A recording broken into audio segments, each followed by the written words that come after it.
పొదుపు సంఘాల అక్క చెల్లెమ్మల ఖాతాల్లోకి వైఎస్ఆర్ ఆసరా 4వ విడతగా 6,394 కోట్ల రూపాయల ఆర్థిక సాయం నేరుగా జమ.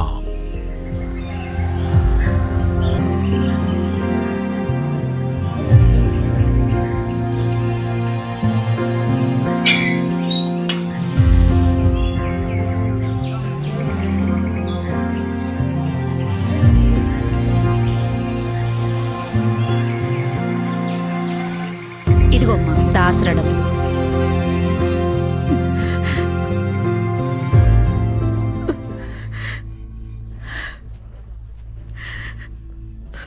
ఇప్పుడు అప్పులన్నీ తీరిపోయాయి కదా, అయినా ఎందుకు ఏడుస్తూ బాధపడుతున్నావు? గతం గుర్తొచ్చిందక్క. అప్పుడు బ్యాంకు వాళ్ళ దృష్టిలో ఎగ్గొట్టిన వాళ్ళవయ్యాం. జగనన్న రాకముందు మన పరిస్థితి ఏంటో తలుచుకుంటేనే భయం వేస్తుంది. జగనన్న వచ్చాడు, ఆసరా ఇచ్చాడు. 10 కాలాల పాటు జగనన్ను చల్లగా ఉండాలి.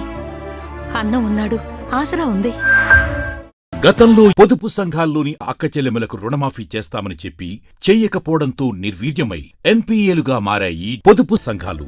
ఇచ్చిన మాట ప్రకారం నా పొదుపు సంఘాల అక్క చెల్లెమ్మలకు 2019 మార్చి 31 వరకు ఏదైతే అప్పుల ఊబులేకిపోయి కొట్టుమిట్టాడుతా ఉన్న అక్క చెల్లెమ్మలకు తోడుగా ఉంటామని చెప్పామో ఆ మాట తప్పకుండా ఆ అక్క చెల్లెమ్మలకు అండగా ఉండే కార్యక్రమం చేశాం.